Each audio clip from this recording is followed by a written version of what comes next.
স্বপ্নপূরণ বিশ্ববিদ্যালয় ভর্তি কোচিং এর পক্ষ থেকে সবাইকে জানাচ্ছি শুভেচ্ছা এবং আন্তরিক অভিনন্দন। এটা একটু অফ করে দিন।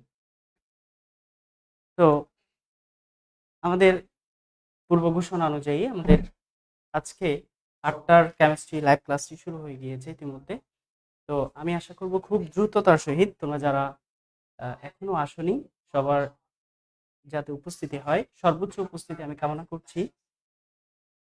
তো সর্বপ্রথম আমি জানতে চাইবো আমার সাউন্ড সিস্টেম এবং হচ্ছে ভিডিও কি সবকিছু ক্লিয়ার আছে কিনা, এটি আমি তোমাদের কাছ থেকে জানতে চাইবো।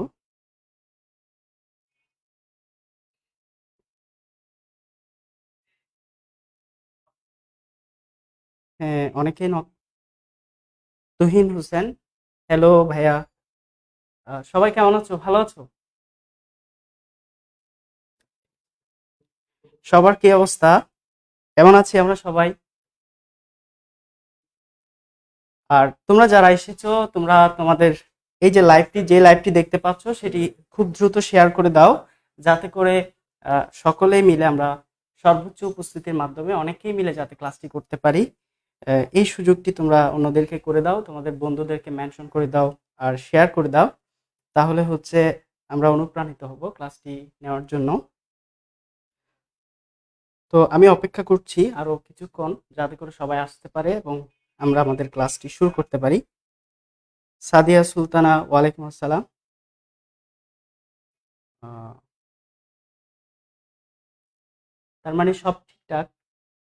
ইতিমধ্যে 52 পার্টিসিপেন্ট দেখতে পাচ্ছি আমরা, আরো বেশি আশা করছি সবাই যাতে খুব দ্রুত আসে। ভাইয়া রুটিনটা কোথায় পাবো? হ্যাঁ, রুটিনটা তোমাদেরকে কোচিং এর পক্ষ থেকে জানিয়ে দেওয়া হবে, সেটা কর্তৃপক্ষ দেখাশোনা করছে।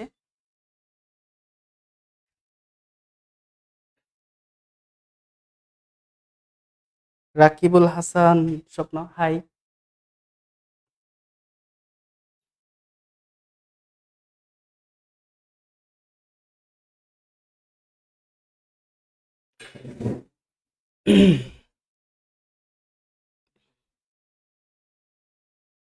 ভাইয়া খ ইউনিটের কখন, সেটা অবশ্যই তোমরা পেজে আপডেট পেয়ে যাবা। হ্যাঁ, রুটিন দেওয়া আছে, তোমরা যদি একটু চেক করো তাহলে হচ্ছে পেয়ে যাবে। আর তোমরা ভিডিওটি শেয়ার করে দাও তোমার বন্ধুদের মধ্যে, যাতে করে সবাই দেখতে পারে। আমরা আমাদের সেশনটি শুরু করছি। সর্বপ্রথম আমরা এই যে স্বপ্নপুর বিশ্ববিদ্যালয় ভর্তি কোচিং তোমরা দেখতে পাচ্ছ, মূলত ফার্স্ট টাইমারদেরকে আমরা টার্গেট করে তোমাদেরকে একটু সেবা দেওয়ার জন্য এসেছি। তো সেক্ষেত্রে আমি যদি একটু ফার্স্ট টাইমারদের নিয়ে বলি, তোমরা যারা ফার্স্ট টাইম বিশ্ববিদ্যালয় ভর্তি পরীক্ষায় অংশগ্রহণ করতে যাচ্ছ, তোমাদের দুর্ভাগ্যবশত এইচএসসি পরীক্ষাটি হয়নি। এটি হয়তো অনেকের জন্য সৌভাগ্যের বিষয়, অনেকের জন্য দুর্ভাগ্যের বিষয়।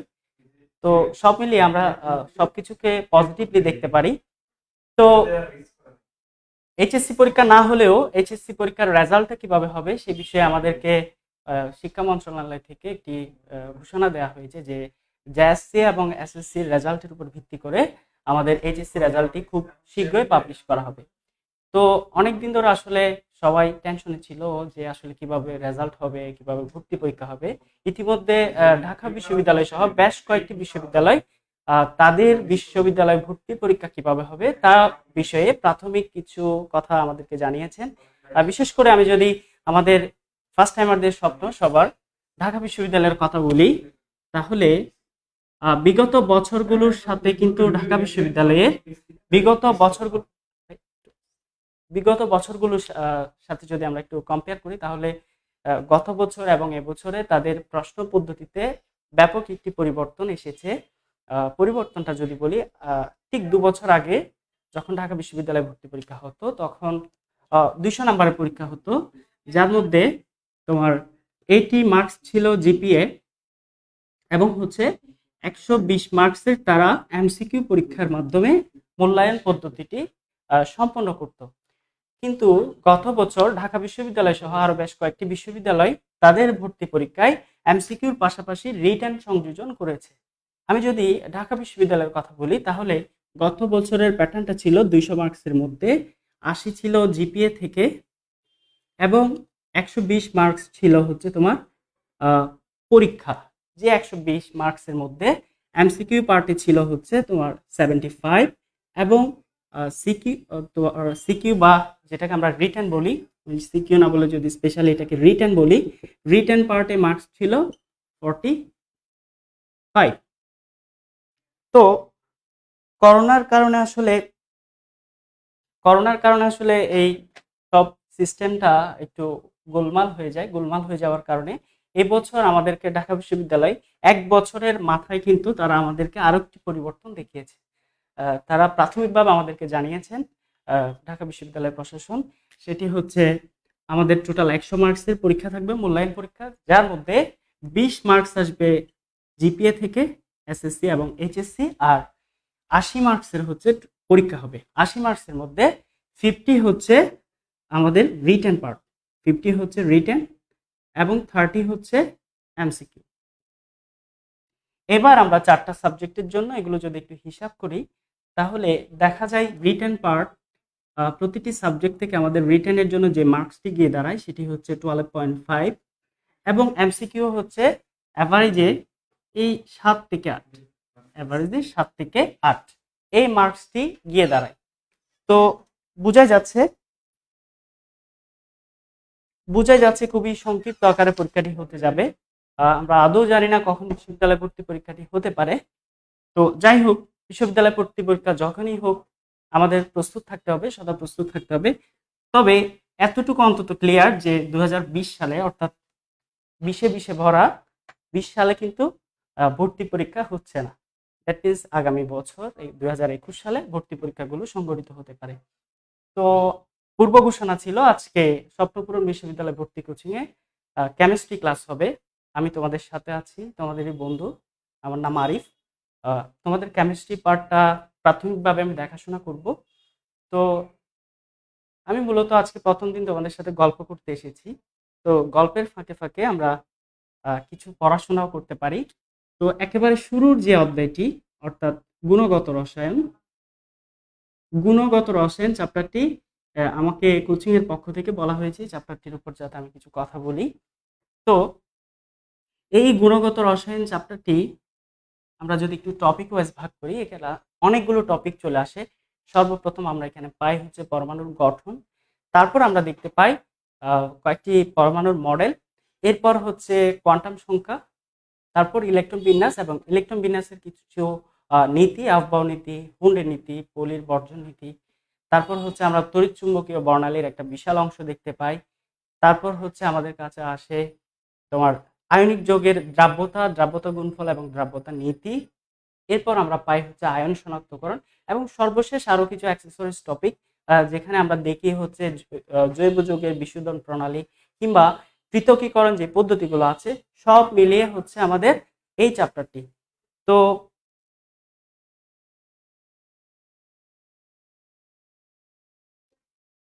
এক্সাম হওয়ার কথা ছিল, আসলে এক্সামটি কি হয়েছে কিনা আমি জানি না। সেটি তোমরা কোচিং এর সাথে যদি যোগাযোগ করো তাহলে হয়তো বিষয়টি তারা খুব ভালোভাবে বলতে পারবে। তো আমরা যখন এই চ্যাপ্টারটি শুরু করি, আমরা প্রাথমিকভাবে পরমাণুর গঠন নিয়ে কথা বলি, তারপর হচ্ছে আমরা এই পারমাণবিক যে মডেলগুলো আছে, অর্থাৎ রাদারফোর্ড পরমাণু মডেল, বোর পরমাণু মডেল, এভাবে একটা রেগুলার একটা ধারাবাহিকতা মেনটেন করে আমরা চ্যাপ্টারটা পড়ি। কিন্তু তোমরা যারা আশা করছো যে আমিও ঠিক এভাবে আগাবো, তাদেরকে হয়তো বা আমি হতাশ করছি। আমার আসলে হতাশ করতে ভালোই লাগে।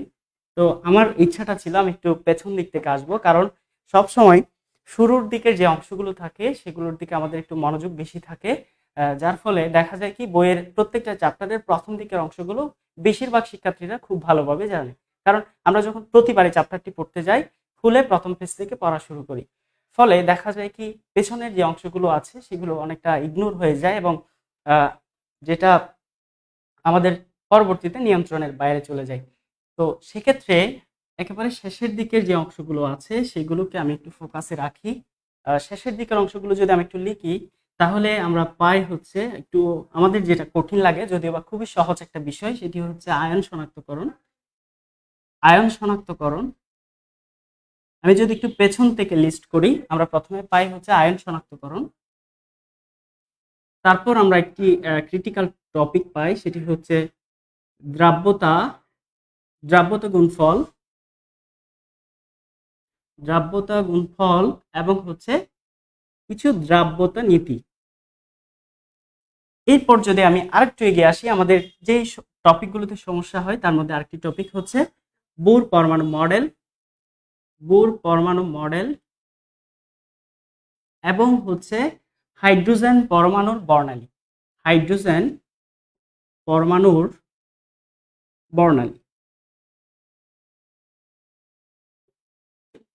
তারপর হচ্ছে আমরা জানবো হচ্ছে, একটু পেছন দিকে যেহেতু আসতেছি, আমরা জানবো তোমার তেজস্ক্রিয় বিক্রিয়া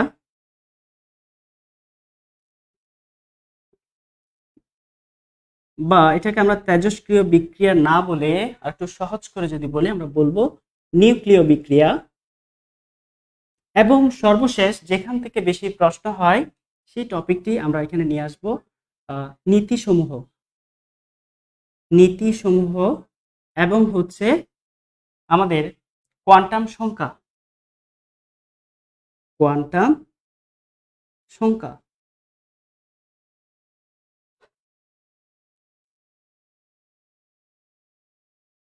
আচ্ছা, এই টপিকগুলো আমরা কভার করার চেষ্টা করব। তো আমাদের অনেকেরই চিন্তা হচ্ছে যে এত বেশিরভাগ অংশ দেখা যাচ্ছে 50-30, যেখানে 50 মার্কসের হচ্ছে রিটেন পার্ট। তো রিটেন পার্ট নিয়ে আমরা মোটামুটি সবাই ভয়ের মধ্যে আছি, শঙ্কিত অবস্থায় আছি, আসলে কি হয় না কি হয়। অনেকে হয়তো ভাবছি যে ইঞ্জিনিয়ারিং বিশ্ববিদ্যালয়গুলো অর্থাৎ বুয়েট, কুয়েট, রুয়েট কিংবা চুয়েট যেভাবে তাদের রিটেন ভর্তি পরীক্ষাগুলো নিয়ে থাকে, হয়তো ঢাকা বিশ্ববিদ্যালয়ও এভাবে নিতে পারে। আমরা অনেকে এটা ভেবে নিয়েছি, যার ফলে কিন্তু আমাদের মানসিক একটা এক্সট্রা স্ট্রেস কাজ করতেছে। তো সবাইকে আশ্বস্ত করার জন্য একটা কথা বলি, আসলে ব্যাপারটা কিন্তু ওরকম নয়। কেন নয়, এর বেশ কয়েকটি কারণ আছে। প্রথম কারণটি হচ্ছে ইঞ্জিনিয়ারিং প্রত্যেকটা বিশ্ববিদ্যালয়ের একটা নিজস্ব প্যাটার্ন থাকে কোয়েশ্চেন করার জন্য। ঢাকা বিশ্ববিদ্যালয় একসময় কিন্তু অনেক কঠিন প্রশ্ন করতো, বড় বড় প্রশ্ন করতো, কিন্তু রিসেন্ট ইয়ারগুলো যদি আমরা একটু খেয়াল করি, গত 4-5 বছরের প্রশ্নগুলো, তাহলে আমরা দেখতে পাই একেবারে পাঠ্য বই ভিত্তিক এবং আমাদের কমন জিনিসগুলো থেকে প্রশ্ন হয়। এবং গত 2 দিন আগে মাননীয় ভিসি মহোদয় আমাদেরকে জানিয়েছেন যে ঢাকা বিশ্ববিদ্যালয়ের ভর্তি পরীক্ষার প্রশ্ন অবশ্যই পাঠ্যপুস্তকের আলোকেই হবে। তো একটা প্যান্ডেমিকের মধ্যে থাকার কারণে আমাদের পড়াশোনার যথেষ্ট ক্ষতি হয়েছে। আমরা ইভেন আমি নিজেও পড়াশোনা করতে খুব কম সময় বসেছি, সবারই একই অবস্থা। তো এরপরও কিন্তু আমাদের পড়তে হবে আমাদের উদ্দেশ্যে পৌঁছানোর জন্য। তো রিটেনটা আসলে কেমন হতে পারে আমি একটু তার আইডিয়া দিই। রিটেন পার্ট নিয়ে একটু কথা বলা দরকার, কারণ মাত্র 1 বছর রিটেন পার্ট থেকে প্রশ্ন হয়েছে, সেটাই কিন্তু আমাদের কাছে সম্বল। এবং আমরা বলতে পারি এই স্যাম্পলটা কিন্তু এবছরও বজায় থাকতে পারে, এই স্যাম্পলটা আমাদের কাছে এবারও বজায় থাকতে পারে। যেটা বলছিলাম যে প্রত্যেকটা বিশ্ববিদ্যালয়ের কোয়েশ্চেন করার একটা নির্দিষ্ট প্যাটার্ন থাকে। সেক্ষেত্রে ইঞ্জিনিয়ারিং বিশ্ববিদ্যালয়গুলো দেখা যায় একটু গাণিতিক প্রশ্ন করতো, আর অপরদিকে ঢাকা বিশ্ববিদ্যালয় গাণিতিক, অ্যানালাইটিক্যাল এবং সাথে কিছু থিওরিটিক্যালও প্রশ্ন করে থাকে। অর্থাৎ মাঝারি মানের একটা প্রশ্ন হয় আর কি সবসময়। এই ক্ষেত্রে রিটার্ন পার্টের জন্য গত বছরের যদি আমি একটু প্রশ্নটা দেখি, আমি একটু গত বছরের প্রশ্নটা সবাইকে দেখাতে চাই। প্রশ্নটা হচ্ছে এই অধ্যায় থেকে গত বছর একটা প্রশ্ন এসেছিল। প্রশ্নগুলো যদি আমি লিখি, প্রথম প্রশ্নটা ছিল বোর মডেল অনুসারে হাইড্রোজেন মৌলের বিকিরণ বর্ণালীর উৎপত্তি। বোর মডেল অনুসারে হাইড্রোজেন পরমাণুর বর্ণালীর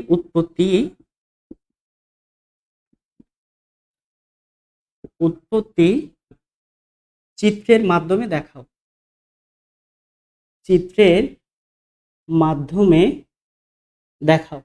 এই প্রশ্নটি ছিল। এই প্রশ্নটির জন্য মার্কস ছিল হচ্ছে 1.5।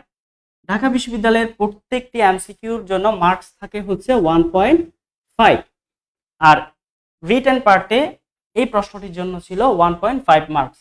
তারপর যদি এই প্রশ্নের আরেকটি সাব ইউনিট বি যদি দেখি, হাইড্রোজেন বিকিরণ বর্ণালীর 5টি সিরিজের নাম। হাইড্রোজেন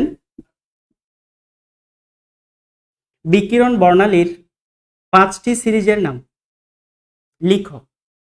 5টি সিরিজের নাম লিখো। এবং এই প্রশ্নটির জন্য বরাদ্দকৃত মার্কস ছিল 0.5, অর্থাৎ 1 নাম্বারেরও কম। আর সি নাম্বার অপশানে ছিল হচ্ছে বোর মডেলের 2টি সীমাবদ্ধতা লিখো। বোর মডেলের 2টি সীমাবদ্ধতা লিখো। এই প্রশ্নটি এসেছিল এবং এই প্রশ্নের জন্য মার্কস ছিল 1.5। তাহলে এই চ্যাপ্টার থেকে রিটেন পার্টে আসা আমি যদি ক্যালকুলেট করি 2.5 এবং 3, অর্থাৎ এই 3টি প্রশ্ন যারা লিখেছিল তারা বরাদ্দকৃত 3 মার্কস পেয়েছিল আর কি। তো আমরা যদি একটু খেয়াল করি প্রশ্ন সম্পর্কে একটা আইডিয়া পাচ্ছি। আমি আবার বলছি, এটা ছিল ঢাকা বিশ্ববিদ্যালয় 19-20 সেশনের রিটেন পার্টের প্রশ্ন। এখানে কেন আমরা এই প্রশ্নটা লিখলাম, বলতেছিলাম যে আমাদের রিটেন পার্টের প্রশ্নগুলো অবশ্যই পাঠ্যপুস্তক ভিত্তিক হবে এবং আমরা যা পড়েছি সেগুলো কিন্তু আসবে। প্রথম প্রশ্নটা ছিল বোর মডেল অনুসারে হাইড্রোজেন পরমাণুর বর্ণালী চিত্রের মাধ্যমে দেখাও। তোমরা যদি যে কোনো একটি মেন বই খুলে ফেলো এবং বোর মডেলটি যদি একটু তোমরা পর্যবেক্ষণ করো তাহলে তোমরা এই চিত্রটি দেখতে পাবে। ঠিক আছে, আমি যদি চিত্রটা একটু আঁকি, চিত্রটা ছিল অনেকটা এরকম, যেখানে এই বাইরের কক্ষপথগুলোকে বলা হয়েছিল উচ্চতর কক্ষপথ এবং নিচের কক্ষপথগুলোকে বলা হয়েছিল নিম্নতর কক্ষপথ। বোর মডেল আমাদেরকে বলছে ইলেকট্রন যখন শক্তি শোষণ করে নিম্নতর কক্ষপথ থেকে উচ্চতর কক্ষপথে উঠে তখন সে কি করে, ডেল E1 পরিমাণ কি করে শক্তি অ্যাবজর্ব করে। E1 পরিমাণ সে কি করে শক্তি অ্যাবজর্ব করে এবং উচ্চতর কক্ষপথ থেকে নিম্নতর কক্ষপথে যখন সে পুনরায় ফেরত আসে তখন সে E2 পরিমাণ শক্তি কি করে বিকিরণ করে।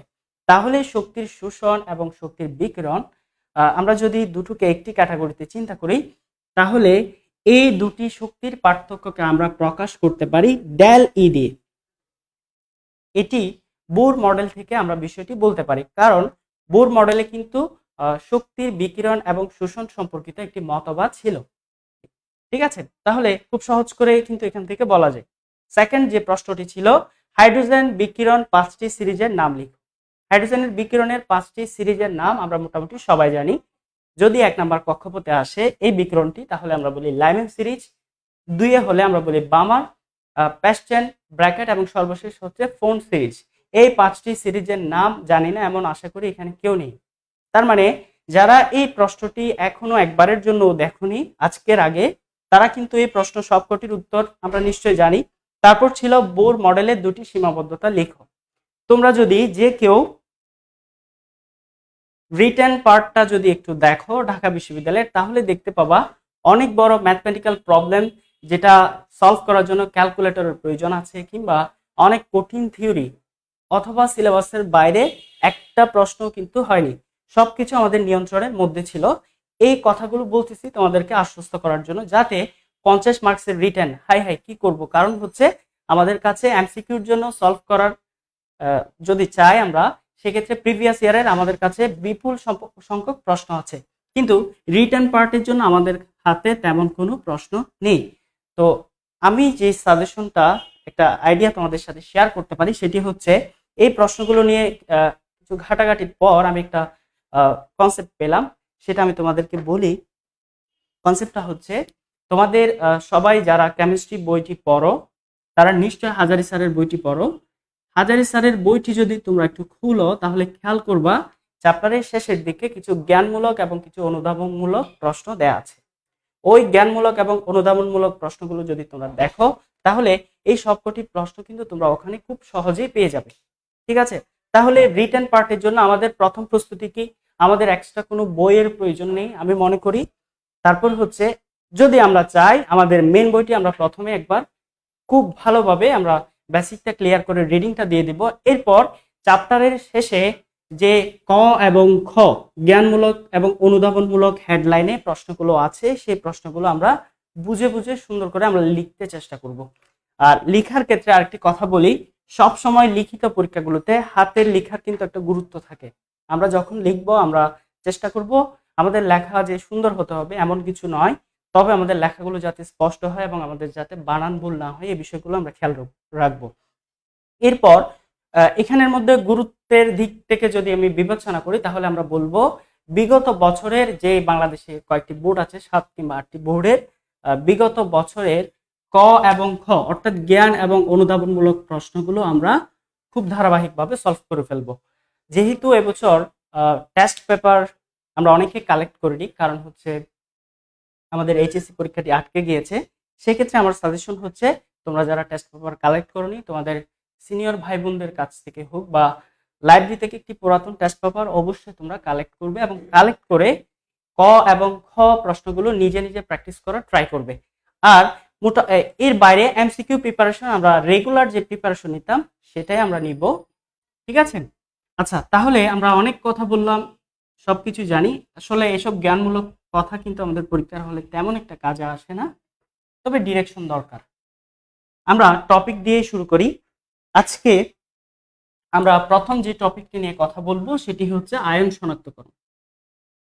আয়ন শনাক্তকরণ অংশটি আমি কেন নিয়েছি, কারণ হচ্ছে আয়ন শনাক্তকরণ অংশে আমরা মোটামুটি সবাই জানি কোন বিকারক যোগ করলে কোন বর্ণ আসে, কিন্তু রাসায়নিক বিক্রিয়াগুলো আমরা স্কিপ করে ফেলি।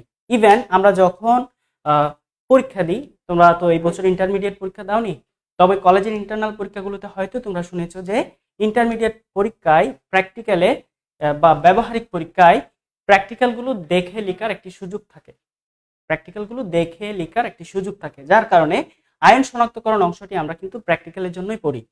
ফলে আমরা আর এইচএসসি পরীক্ষায় দেখা যায় এখান থেকে বিক্রিয়া দিয়ে তেমন কোনো প্রশ্ন আসে না, ফলে আমরা বেশিরভাগ শিক্ষার্থীরা এটা স্কিপ করে আসি। কিন্তু ঢাকা বিশ্ববিদ্যালয়ের প্রশ্ন যদি আমরা খুলি তাহলে দেখতে পাই এই অংশ থেকে কিন্তু প্রশ্ন আসে। যেহেতু পরমাণু মডেল বা বোর পরমাণু মডেল থেকে গত বছর একটি প্রশ্ন চলে এসেছে, সেক্ষেত্রে আমরা বলতে পারি ওই অংশটি আমাদের জন্য তত বেশি গুরুত্বপূর্ণ নয়। তবে এই কথাটি মাঝে মধ্যে ভুল হয়, কারণ হচ্ছে দেখা যায় একই প্রশ্ন পরপর দুবারও আসে বা একই কনসেপ্ট থেকে আসে।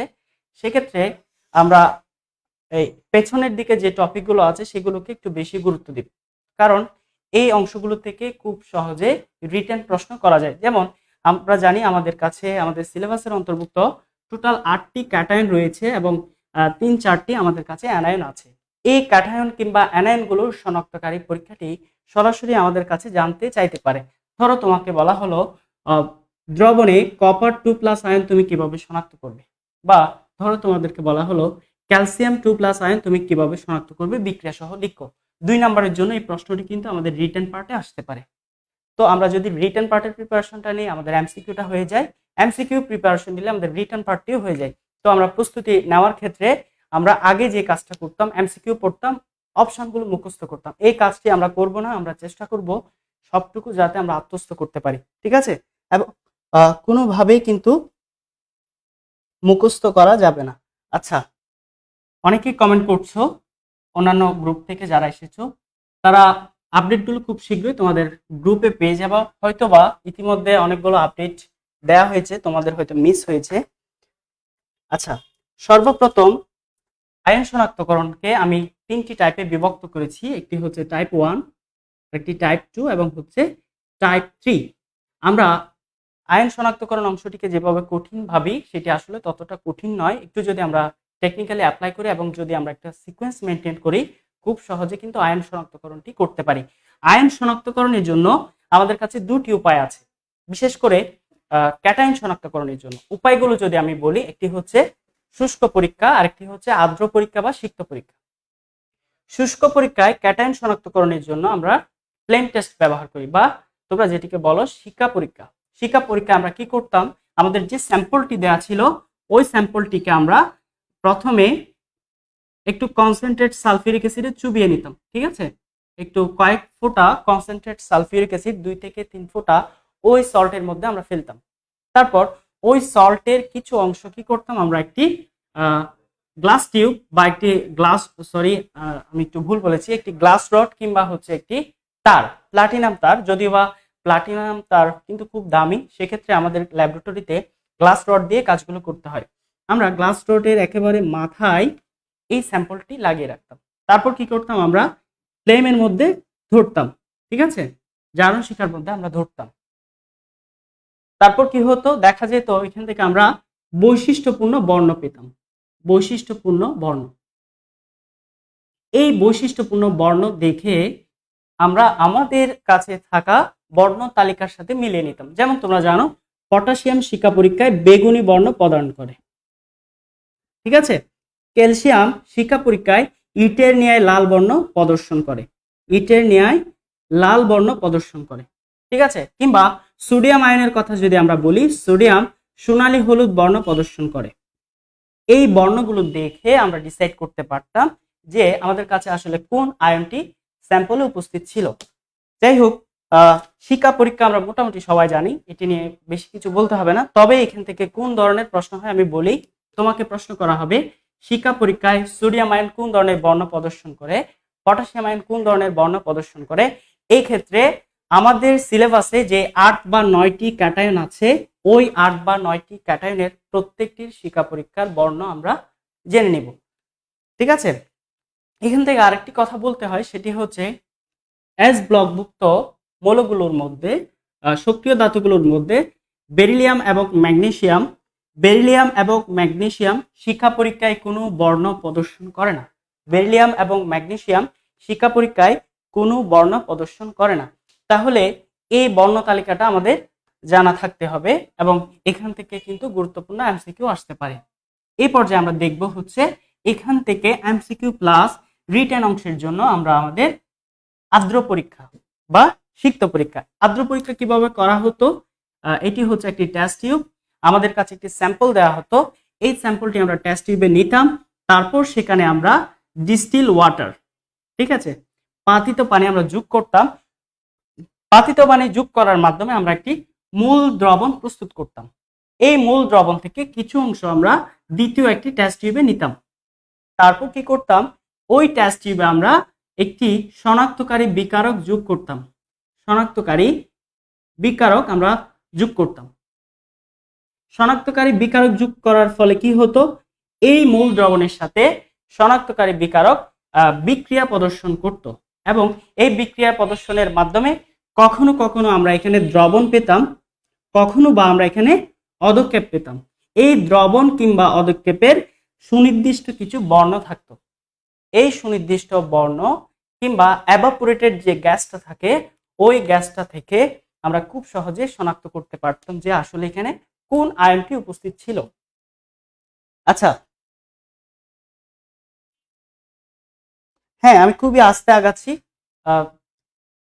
শনাক্তকারী বিকারক নিয়ে যদি আমি একটু কথা বলি, তাহলে অনেকগুলো বিকারক আছে, এর মধ্যে দুটি বিকারক দিয়ে সবচেয়ে বেশি সংখ্যক আয়ন শনাক্তকরণ করা যায়। শনাক্তকারী বিকারকের মধ্যে দুটি বিকারক দিয়ে সবচেয়ে বেশি আয়ন শনাক্তকরণ করা যায়। দুটি বিকারকগুলোর নাম যদি আমি একটু লিখে ফেলি, প্রথম বিকারকটি আমাদের সবারই প্রিয়, সবাই চিনি, পটাশিয়াম FeCN6, ক্যাফোর FeCN6, পটাশিয়াম ফেরোসায়ানেট। কখনো কখনো আমরা পটাশিয়াম ফেরিসায়ানেটও ব্যবহার করে থাকি, তবে আমরা পটাশিয়াম ফেরোসায়ানেটকে স্ট্যান্ডার্ড ধরে নিব। আচ্ছা, 2 নাম্বার আমরা যেটি ব্যবহার করতাম সেটির নাম হচ্ছে অ্যামোনিয়াম হাইড্রোক্সাইড। মনে রাখতে হবে, এই অ্যামোনিয়াম হাইড্রোক্সাইড বিকারকের সাহায্যে আমাদের ক্যাটায়নের ম্যাক্সিমাম বা 90% ক্যাটায়ন কিন্তু এই একটি বিকারকের মাধ্যমে শনাক্তকরণ করা যায়। তাহলে আমাদের যদি শনাক্তকারী পরীক্ষা আসে, আমরা খুব সহজে যে কোনো একটি পরীক্ষা লিখে ফেলতে পারি। এবার আসি, আমি বিষয়গুলো তোমাদের কাছে প্রত্যেকটা বিক্রিয়া এবং প্রসেস লিখবো। আশা রাখবো এই ক্লাসটি শেষ হওয়ার পর আয়ন শনাক্তকরণ আমরা যদি বই নাও পড়ি সবারই পারতে হবে, ঠিক আছে। আচ্ছা, তাহলে আমি টাইপ 1 শুরু করি। টাইপ 1-এ আমরা দেখব হচ্ছে পটাশিয়াম ফেরোসায়ানেট দিয়ে কোন কোন ক্যাটায়নকে শনাক্তকরণ করা যায়। পটাশিয়াম ফেরোসায়ানেট দিয়ে ক্যাফোর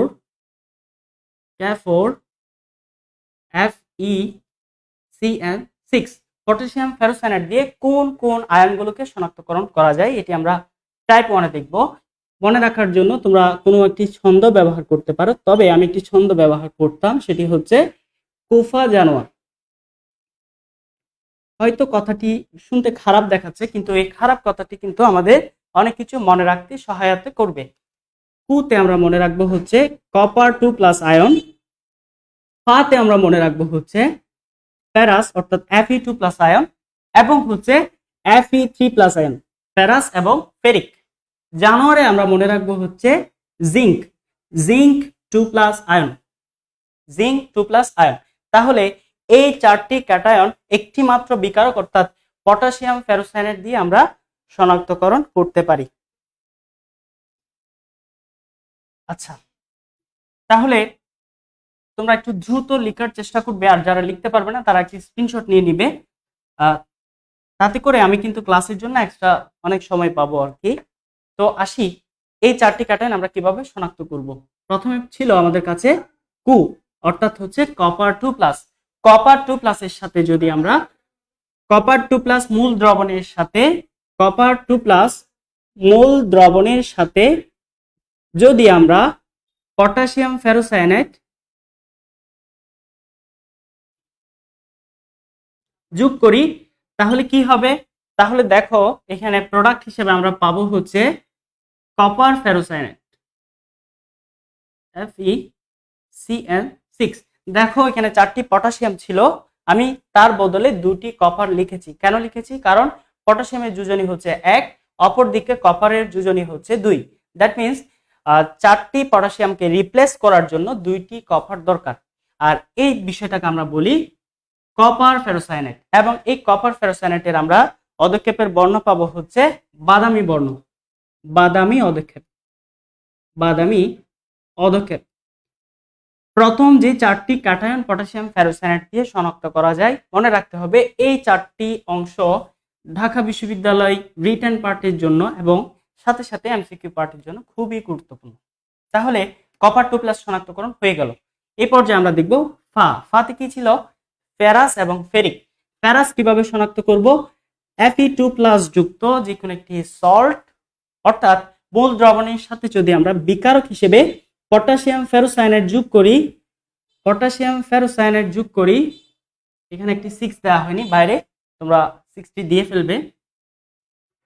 পটাশিয়াম ফেরোসায়ানেট যদি আমরা যোগ করি, সেক্ষেত্রে আমরা কি পাবো? সেক্ষেত্রে আমরা পাবো হচ্ছে ফেরাস ফেরোসায়ানেট, ফেরাস Fe2FeCN6। এই পদক্ষেপটিকে আমরা বলবো ফেরাস ফেরোসায়ানেট। এবং ফেরাস ফেরোসায়ানেট পদক্ষেপের বর্ণ কেমন হবে? বলা হচ্ছে ফেরাস ফেরোসায়ানেটের বর্ণ হচ্ছে হালকা নীল বর্ণের পদক্ষেপ, হালকা নীল বর্ণের পদক্ষেপ। এই পর্যায়ে আমরা যদি ফার দ্বিতীয় অংশ অর্থাৎ ফেরিক, ফেরিক আয়ন শনাক্তকরণ করি Fe3+, সাথে যদি আমরা পটাশিয়াম ফেরোসায়ানেট যোগ করি, পটাশিয়াম ফেরোসায়ানেট যদি আমরা এখানে যোগ করি, তাহলে কিন্তু আমরা একটি পদক্ষেপ দেখতে পাবো, এবং এই পদক্ষেপটি হবে ফেরিক ফেরোসায়ানেটের। ফেরিক ফেরোসায়ানেট আমি যদি একটু লিখি, তাহলে মনে রাখতে হবে Fe4FeCN6 এবং সর্ব বাইরে হচ্ছে একটি 3। এই সংকেতগুলো আমরা কিভাবে মনে রাখবো? সংকেতগুলো মনে রাখার জন্য রিঅ্যাকশনগুলো দেখে দেখে আমাদের একাধিকবার লিখতে হবে। আমরা যদি একাধিকবার লিখি তাহলে আমাদের হাতে একটি প্যাটার্ন তৈরি হয়ে যাবে আসলে কিভাবে লিখতে হয়। এই ফেরিক ফেরোসায়ানেটের বর্ণ কেমন হবে? বলা হচ্ছে ফেরিক ফেরোসায়ানেট পদক্ষেপের বর্ণ হবে হারো নীল বর্ণ, হারো নীল বর্ণ। আমরা কিন্তু ইতিমধ্যে 3টি আয়ন শনাক্তকরণ পরীক্ষা সম্পন্ন করে ফেলেছি। সর্বশেষ আমরা জানবো হচ্ছে জিঙ্ক আয়ন কিভাবে শনাক্তকরণ করতে হয়। জিঙ্ক 2+ যুক্ত একটি মূল দ্রবণের সাথে যদি আমরা পটাশিয়াম ফেরোসায়ানেট বিকারক যোগ করি, পটাশিয়াম ফেরোসায়ানেট বিকারক যদি আমরা যোগ করি, সেক্ষেত্রে আমরা জিঙ্ক ফেরোসায়ানেটের একটি সাদা পদক্ষেপ দেখতে পাবো। জিঙ্ক ফেরোসায়ানেট Zn2FeCN6 খুব সহজেই কিন্তু মিলে যাচ্ছে। জিঙ্কের যোজনী ছিল 2, 4টি একযোজী পটাশিয়ামকে রিপ্লেস করার জন্য 2টি জিঙ্কের প্রয়োজন। এটিকে আমরা বলবো জিঙ্ক ফেরোসায়ানেট। আর জিঙ্ক ফেরোসায়ানেটের কালার হবে হচ্ছে সাদা বর্ণের পদক্ষেপ। তাহলে আমরা 4টি পরীক্ষা শনাক্তকরণ করেছি। কপার 2 প্লাসের সাথে যদি পটাশিয়াম ফেরোসায়ানেট যোগ করি তাহলে কপার ফেরোসায়ানেটের আমরা বাদামি বর্ণের অধিক্ষেপ পাবো। ফেরাস আয়নের সাথে যদি আমরা পটাশিয়াম ফেরোসায়ানেট যোগ করি তাহলে ফেরাস ফেরোসায়ানেটের আমরা হালকা নীল বর্ণের অধিক্ষেপ পাবো। ফেরিক আয়নের সাথে যদি আমরা পটাশিয়াম ফেরোসায়ানেট যোগ করি তাহলে আমরা ফেরিক ফেরোসায়ানেটের গাঢ় নীল বর্ণের অধিক্ষেপ পাবো। এবং জিঙ্ক 2 প্লাস আয়নের সাথে যদি আমরা পটাশিয়াম ফেরোসায়ানেট যোগ করি সেক্ষেত্রে আমরা জিঙ্ক ফেরোসায়ানেটের সাদা অধিক্ষেপ দেখতে পাবো। এই অধিক্ষেপগুলো দেখার মাধ্যমে আমরা আমাদের শনাক্তকরণ সম্পন্ন করতে পারবো। এই ছিল আমাদের টাইপ 1 এর শনাক্তকরণ প্রক্রিয়া। এবার আমরা দেখব টাইপ 2, অর্থাৎ দ্বিতীয় যে বিকারকটি আমি বলেছিলাম সবচেয়ে বেশি সংখ্যক ক্যাটায়ন যে বিকারকের সাহায্যে শনাক্তকরণ করা যায় সেটির নাম হচ্ছে অ্যামোনিয়াম হাইড্রোক্সাইড। এই অ্যামোনিয়াম হাইড্রোক্সাইডের সাহায্যে কিন্তু আমরা অনেকগুলো ক্যাটায়ন শনাক্তকরণ করতে পারি। তো কোন কোন ক্যাটায়ন শনাক্তকরণ করব? নিশ্চয়ই আরেকটি ছন্দ আমাদের জন্য অপেক্ষা করছে। আগে যেটি ছিল কোফা জানোয়ার সেটি থাকবে কোফা জানোয়ার, শুধুমাত্র আগে একটি শব্দ আমরা যোগ করব সেটি হচ্ছে একা। একা কোফা জানোয়ার। আগেরটি ছিল কোফা জানোয়ার, পরেরটি হচ্ছে কোফা জানোয়ার। এই একা কোফা জানোয়ার কথাটির মাধ্যমে আমরা যেই সমস্ত ক্যাটায়নগুলোকে অ্যামোনিয়াম হাইড্রোক্সাইড বিকারকের সাহায্যে শনাক্তকরণ করা যায় সেগুলো মনে রাখতে পারি। এতে আমরা মনে রাখবো হচ্ছে অ্যালুমিনিয়াম 3 প্লাস আয়ন, কাতে আমরা মনে রাখবো হচ্ছে ক্যালসিয়াম 2 প্লাস আয়ন, কুতে আগের মতো কপার 2 প্লাস, পাতে হচ্ছে ফেরাস এবং হচ্ছে সাথে সাথে ফেরিক, জানোয়ারে আগের মতোই জিঙ্ক 2 প্লাস। তাহলে একটি, দুটি, তিনটি, মোট 6টি ক্যাটায়ন আমরা শুধুমাত্র অ্যামোনিয়াম হাইড্রোক্সাইড বিকারক ব্যবহার করে শনাক্তকরণ করতে পারি।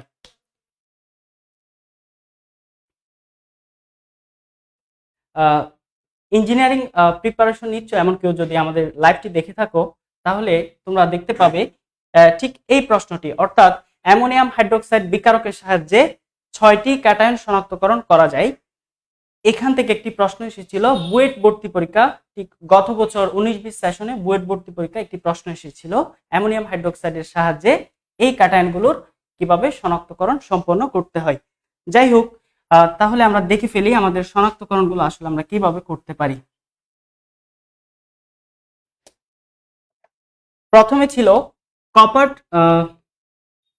অ্যালুমিনিয়াম 3 প্লাস আয়ন শনাক্তকরণ। অ্যালুমিনিয়াম 3 প্লাস আয়ন শনাক্তকরণ।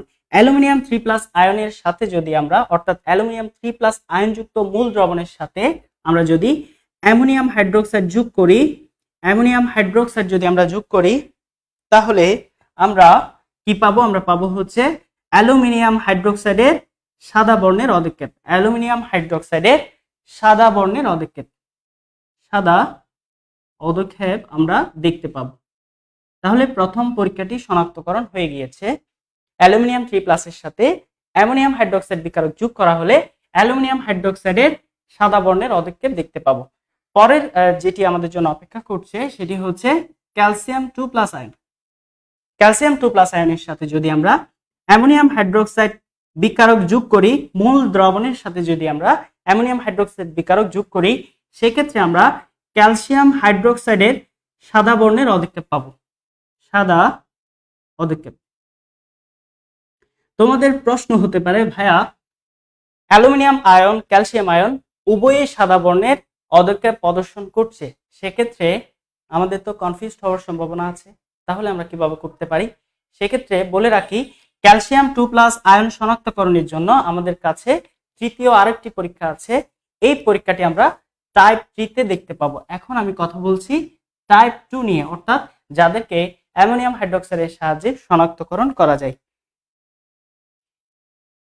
ক্যালসিয়ামের পর আমরা পাবো হচ্ছে copper 2 plus ion. Copper 2 plus ion, copper 2 plus আয়নের সাথে যদি আমরা অ্যামোনিয়াম হাইড্রোক্সাইড যোগ করি তাহলে আমরা টেট্রা অ্যামিন কপার 2,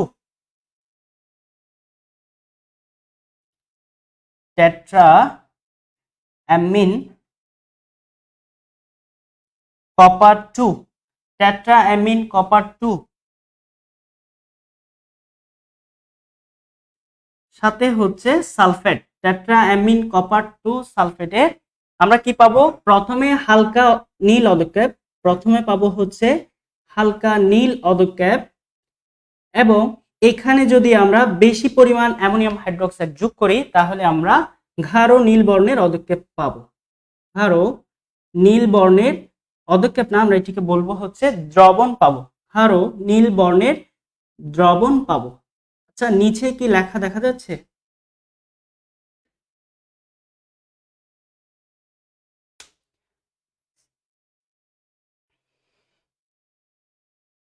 তাহলে কিভাবে বললাম? কপার 2+ আয়নের সাথে যদি আমরা অ্যামোনিয়াম হাইড্রোক্সাইড বিকারক ব্যবহার করি সেক্ষেত্রে টেট্রাঅ্যামিন কপার 2 সালফেট পেয়ে যাব। প্রশ্ন হচ্ছে সালফেট কোথায় পেলাম? দেখো, এখানে আমরা কপার 2+ নিয়েছি, এটি আসলে কপার 2+ হিসেবে থাকে না। কপার 2+ কেন লিখেছি? কারণ আমাদের টার্গেট হচ্ছে ক্যাটায়নগুলো শনাক্তকরণ করা, কিন্তু শুধুমাত্র একটি ক্যাটায়ন কিংবা শুধুমাত্র একটি অ্যানায়ন এককভাবে থাকতে পারে না, এরা একটি সল্ট হিসেবে থাকে, অর্থাৎ এটি থাকে হচ্ছে কপার সালফেট হিসেবে। আমাদের বইয়ে এটিকে এভাবে লিখেছে copper tetraammine copper 2 sulphate. So আমরা এটিকে এভাবেই মনে রাখবো। এটির বর্ণ কেমন হবে? বলা হচ্ছে প্রথমে হালকা নীল বর্ণের অদক্ষেপ আসবে। আমি যদি অ্যামোনিয়াম হাইড্রোক্সাইডের পরিমাণটা বাড়িয়ে দিই তাহলে গাঢ় নীল বর্ণের আমরা একটি দ্রবণ পেয়ে যাব। আশা করি আমরা সবাই বুঝেছি। এই পর্যায়ে আমরা বাকি ক্যাটায়নগুলো শনাক্তকরণ করব। এরপর কি ছিল? ফেরাস। ফেরাস আয়ন কিভাবে শনাক্তকরণ করতে হয়? ফেরাস আয়ন শনাক্তকরণের জন্য আমরা ফেরাস আয়নযুক্ত মূল দ্রবণের সাথে অ্যামোনিয়াম হাইড্রোক্সাইড বিকারক যোগ করব। অ্যামোনিয়াম হাইড্রোক্সাইড বিকারক যোগ করলে পরে এখান থেকে আমরা ফেরাস হাইড্রোক্সাইডের একটি অদক্ষেপ পেয়ে যাব। ফেরাস হাইড্রোক্সাইডের আমরা একটি অদক্ষেপ পেয়ে যাব। প্রশ্ন হচ্ছে ফেরাস হাইড্রোক্সাইডের বর্ণ কি? মনে রাখতে হবে এটির বর্ণ হচ্ছে সবুজ বর্ণের আমরা একটি অদক্ষেপ পেয়ে যাব। ফেরাস হাইড্রোক্সাইডের সবুজ বর্ণের একটি অদক্ষেপ আমরা পেয়ে যাব। এই পর্যায়ে আমরা যদি ফেরিক আয়ন শনাক্তকরণটা দেখি, Fe3+ এর সাথে যদি আমরা অ্যামোনিয়াম হাইড্রোক্সাইড যোগ করি তাহলে হচ্ছে আমরা ফেরিক হাইড্রোক্সাইডের আমরা একটি বর্ণ পেয়ে যাব, এবং এই বর্ণটি হবে হচ্ছে বাদামি বর্ণ। প্রশ্নগুলো কিভাবে হয়? প্রশ্নগুলো হয় হচ্ছে এভাবে, ধরো ফেরাস প্লাস হচ্ছে অ্যামোনিয়াম হাইড্রোক্সাইড, এখানে এই জিনিসটি মুছে দিবে, মুছে দিয়ে এখানে এ লিখবে। এবার খুব সংক্ষিপ্ত আকারে রিটেন প্রশ্নটা হতে পারে, কিভাবে হতে পারে? উদ্দীপকের প্রশ্নে বা উদ্দীপকে এ যৌগটির নাম লিখো এবং এটি কোন বর্ণের অদক্ষেপ সৃষ্টি করে। উদ্দীপকের এ যৌগটির নাম লিখো এবং এটি কোন বর্ণের অদক্ষেপ সৃষ্টি করে। ঠিক আছে? অথবা এমনও হতে পারে যে ধরো এখানে লিখলো হচ্ছে সবুজ বর্ণের অদক্ষেপ। আমি প্রশ্নগুলো কিভাবে হয় একটু দেখাই। সবুজ বর্ণের অদক্ষেপ, প্রশ্নগুলো কিন্তু তোমরা যদি একটু খেয়াল করো নিজেরাই কিন্তু অনেকগুলো প্রশ্ন বানিয়ে নিতে পারো। এই পর্যায়ে আমি যদি এখানে এই যে ফেরাস দেখতে পাচ্ছ, ফেরাসটা আমি মুছে দিলাম, মুছে দিয়ে আমি এখানে লিখলাম এক্স। তারপর বলা হলো উদ্দীপকের এক্স কে চিহ্নিত করো এবং এই পরীক্ষার মাধ্যমে কোন আয়ন তুমি শনাক্ত করতে পারবে বলে মনে করো।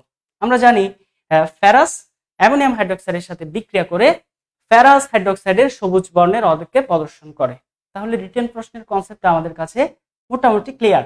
আচ্ছা, তাহলে ফেরাস এবং ফেরিকের শনাক্তকরণ আমরা দেখে ফেললাম। এই পর্যায়ে আমরা দেখব হচ্ছে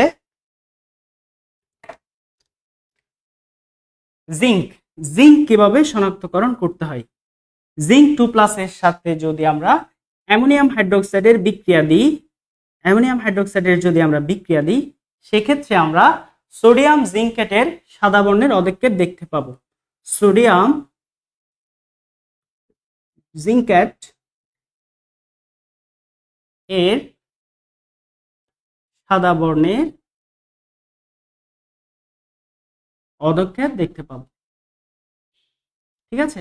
এই হচ্ছে আমাদের 6টি ক্যাটায়নের শনাক্তকারী পরীক্ষা, অর্থাৎ অ্যামোনিয়াম হাইড্রোক্সাইডের সাহায্যে আমরা একা কুফা জানোয়ার এই সিরিজে যারা আছে অর্থাৎ অ্যালুমিনিয়াম, ক্যালসিয়াম, ফেরাস, ফেরিক এবং হচ্ছে জিঙ্ক আয়নের শনাক্তকরণ সফলভাবে সম্পন্ন করতে পারি।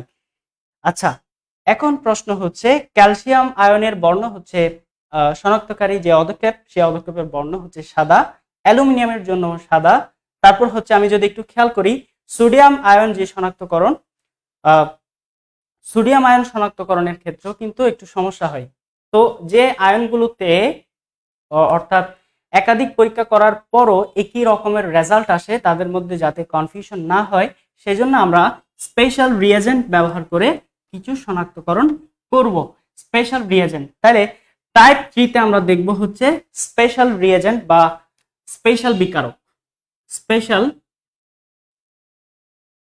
স্পেশাল বিকারক মনে রাখতে হবে স্পেশাল বিকারকগুলোর মাধ্যমে শুধুমাত্র একটি আয়ন শনাক্তকরণ করা যায়, অর্থাৎ প্রত্যেকটি আয়ন শনাক্তকরণের জন্য একটি মাত্র বিকারক ব্যবহার করতে হয়। যেমন আমরা জানি হচ্ছে সোডিয়াম আয়ন শনাক্তকরণ। সোডিয়াম আয়ন আমরা খুব সহজেই শিক্ষা পরীক্ষার মাধ্যমে শনাক্তকরণ করতে পারি। কিভাবে করতে পারি? সোডিয়াম আয়নযুক্ত একটি লবণ আমি নিব, ওই লবণের মধ্যে আমি কনসেন্ট্রেট হাইড্রোক্লোরিক অ্যাসিড কয়েক ফোঁটা দিয়ে দিব, তারপর হচ্ছে গ্লাস রডের মাথায় করে ওখান থেকে একটু স্যাম্পল আমরা ফ্লেম টেস্টে দিয়ে দিব, অর্থাৎ শিকার উপর ধরবো। শিকা থেকে আমরা একটি বৈশিষ্ট্যপূর্ণ বর্ণ দেখতে পাবো। ওই বৈশিষ্ট্যপূর্ণ বর্ণ যদি সোনালী হলুদ হয় তখন আমরা বলবো সোডিয়াম আয়ন শনাক্তকরণ হয়েছে।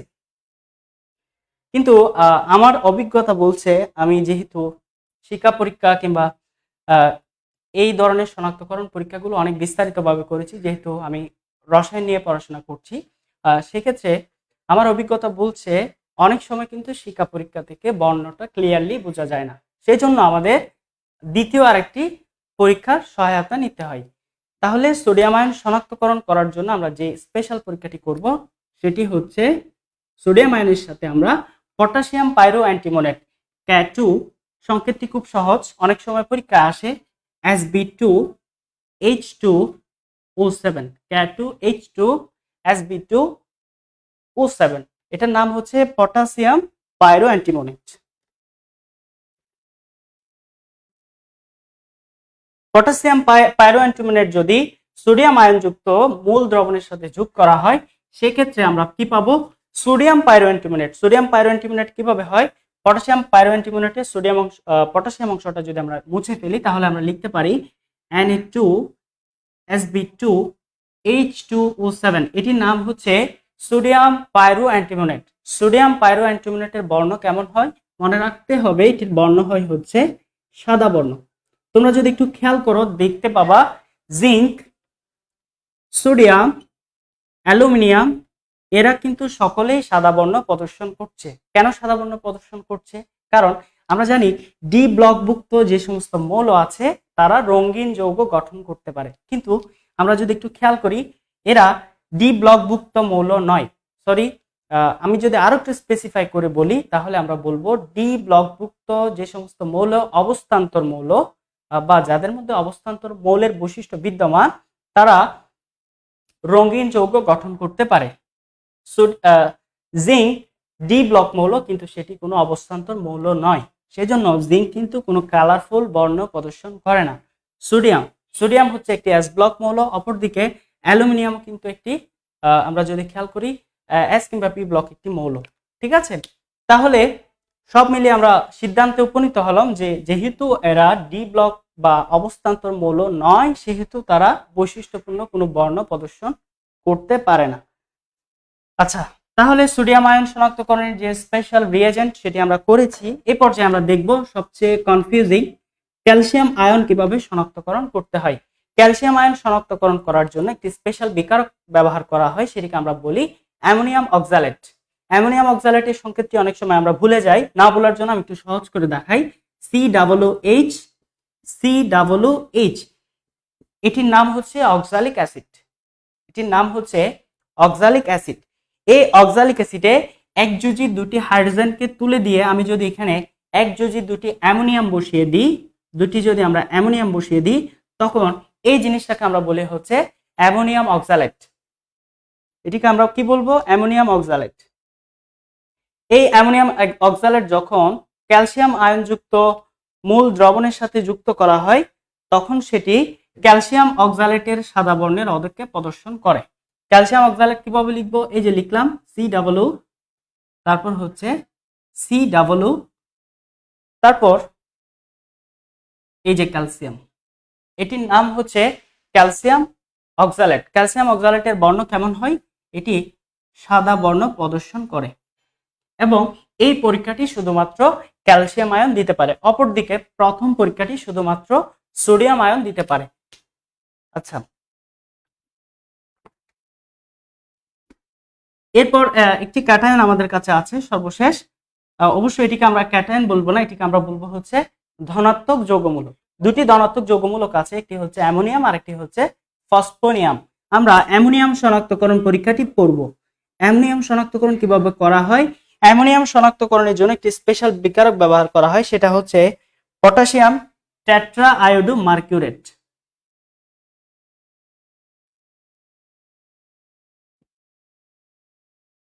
এই পটাশিয়াম টেট্রা আয়োডো মার্কিউরেট বিকারক যদি ব্যবহার করা হয় অ্যামোনিয়াম আয়ন শনাক্তকরণের ক্ষেত্রে,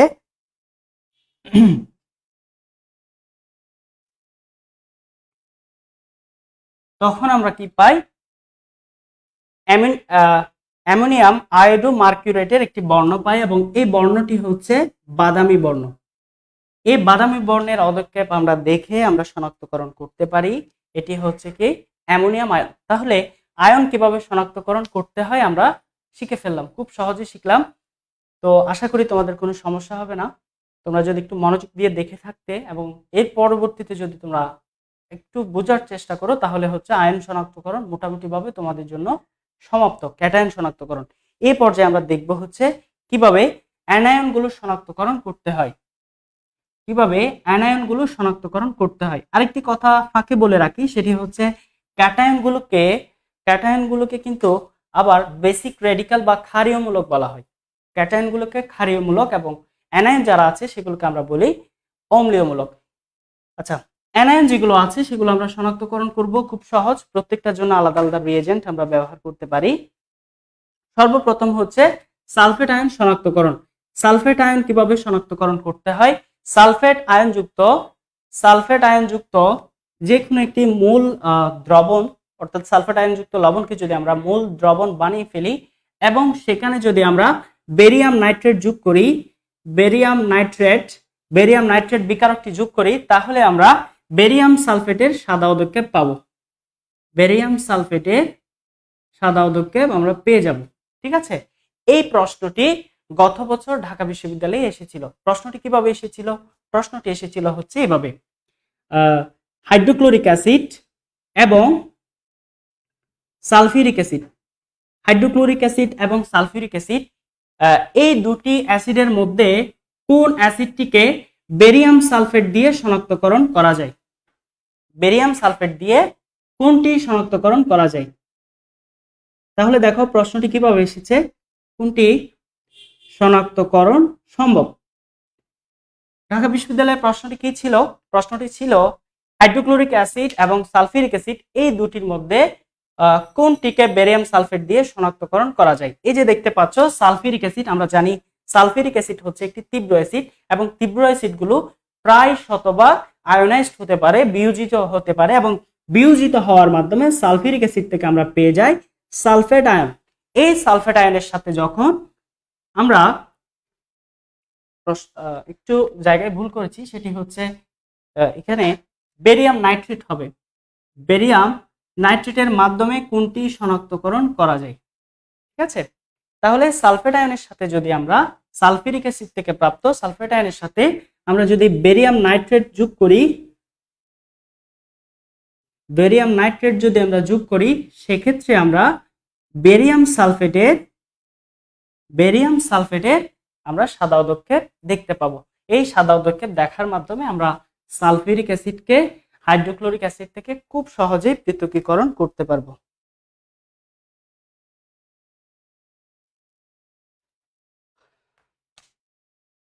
তাহলে সালফেট আয়ন কিভাবে শনাক্তকরণ করা যায়? আচ্ছা, একজন আমাকে বলেছো নামগুলো লিখে দিলে ভালো হয়। ভাই, আমি প্রত্যেকটি নাম মেনশন করেছি, তোমরা একটু কষ্ট করে নামগুলো লিখে ফেলবে, শুনতে শুনতে লিখে ফেলবে। যদি শুনতে অসুবিধা হয় সেক্ষেত্রে আমাদের ক্লাসটি শেষ হয়ে যাওয়ার পর এই ভিডিওটি পেজে কিন্তু রেকর্ডেড অবস্থায় থাকবে, তো ওখান থেকে যদি তুমি একটু দেখে ফেলো তাহলে হচ্ছে নামগুলো লিখতে পারবে। আর বইয়ে অনেক সময় লেখা থাকে, অনেক সময় লেখা থাকে না। ঠিক আছে, তাহলে আমরা সালফেট আয়ন শনাক্তকরণ পরীক্ষাটি সফলভাবে সম্পন্ন করেছি। এই পর্যায়ে আমরা দেখব হচ্ছে নাইট্রেট আয়ন কিভাবে শনাক্তকরণ করা যায়। নাইট্রেট আয়ন শনাক্তকরণ করার জন্য খুব মজার একটি পরীক্ষা আছে। এই পরীক্ষাটি আমরা যখন করতাম অনেক সুন্দর হতো দেখতে বিষয়টা, তখন আমরা একজন আরেকজনকে সেটি দেখাতাম, দেখ আমি করেছি কেমন হয়েছে। ঠিক আছে, এই নাইট্রেট আয়ন কিভাবে শনাক্তকরণ করা হয়। নাইট্রেট আয়ন শনাক্তকরণ করার জন্য দুটি জিনিস লাগে। একটি হচ্ছে সদ্য প্রস্তুত ফেরাস সালফেট দ্রবণ এবং হচ্ছে সালফিউরিক অ্যাসিড H2SO4। এখান থেকে কি উৎপন্ন হবে, এই জিনিস যদি যোগ করি আমরা বাদামি বর্ণের বলয় দেখতে পাবো। বাদামি বর্ণের বলয় বা আমরা রিং দেখতে পাবো, রিং দেখা যাবে। এই পরীক্ষাটি নিয়ে আসলে দু একটি কথা না বললেই নয়। প্রথম কথা হচ্ছে নাইট্রেট আয়ন শনাক্তকরণের জন্য কি বিকারক ব্যবহার করেছি, দুটি একসাথে ব্যবহার করতে হবে। একটি হচ্ছে সদ্য প্রস্তুত ফেরাস সালফেট, আরেকটি হচ্ছে কনসেন্ট্রেট সালফিউরিক অ্যাসিড। পরীক্ষাটি কিভাবে করতে হয় দেখো, এটি হচ্ছে একটি টেস্ট টিউব। সাপোজ এই টেস্ট টিউবের মধ্যে নাইট্রেট আয়নযুক্ত দ্রবণ আছে, এখন আমি কি করব, এখানে সদ্য প্রস্তুত ফেরাস সালফেট ঢালবো।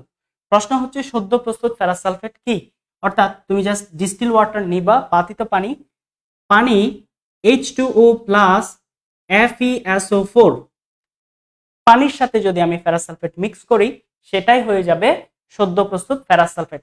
সদ্য প্রস্তুত ফেরাস সালফেট কেন বলা হচ্ছে, সাথে সাথে প্রস্তুত করে সাথে সাথে ব্যবহার করতে হয়। যদি আমরা সাথে সাথে প্রস্তুত করে সাথে সাথে ব্যবহার না করি, তাহলে এই যে ফেরাস দেখতে পাচ্ছ, ফেরাসটা বাতাসের অক্সিজেনের সাথে জারিত হয়ে, আমরা জানি অক্সিজেন কি করতে পারে, জার্মান অক্সিজেন জারণ প্রক্রিয়া সম্পন্ন করতে পারে। তাহলে ফেরাসটি জারিত হয়ে ফেরিকে কনভার্ট হয়ে যায়। যদি আমরা ফেরাস সালফেট দ্রবণটিকে বেশিক্ষণ রেখে দিই, তখন সেটি বাতাসের অক্সিজেনের উপস্থিতিতে জারিত হয়ে ফেরাস থেকে ফেরিকে কনভার্ট হয়ে যায়। সেজন্য এই পরীক্ষায় সদ্য প্রস্তুত ফেরাস সালফেট ব্যবহার করতে হয়। এই সদ্য প্রস্তুত ফেরাস সালফেট আমি এখানে যোগ করব, সদ্য প্রস্তুত ফেরাস সালফেট আমি যোগ করব, এবং সর্বশেষ টেস্ট টিউবের গা বেয়ে ধীরে ধীরে যদি আমরা সালফিউরিক অ্যাসিড ফোটায় ফোটায় যোগ করি, তাহলে আমরা দেখতে পাবো এখানে কিছু বাদামি বর্ণের এভাবে রিং দেখা যাবে। বাদামি বর্ণের এভাবে কিছু রিং দেখা যাবে। সাধারণত 3টি রিং দেখা যায়, আমি যেটা দেখেছিলাম 3 থেকে 4টি রিং দেখা যায়। এই রিংগুলো দেখার মাধ্যমে আমরা নিশ্চিত হতে পারবো আমার সলিউশনে নাইট্রেট আয়ন উপস্থিত ছিল। আচ্ছা, তাহলে আমরা দেখলাম নাইট্রেট আয়ন আসলে কিভাবে শনাক্তকরণ করতে হয়।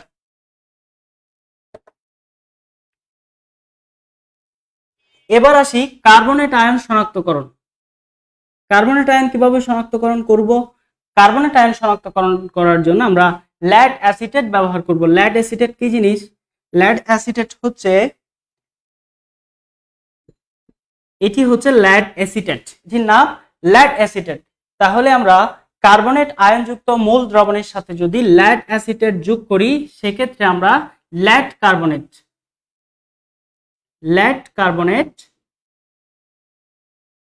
কার্বনেটের আমরা সাদা পদক্ষেপ দেখতে পাবো। ল্যাড কার্বনেটের সাদা পদক্ষেপ দেখতে পাবো। এই পদক্ষেপ দেখার মাধ্যমে আমরা কার্বনেট আয়নকে খুব সহজে শনাক্তকরণ করতে পারি।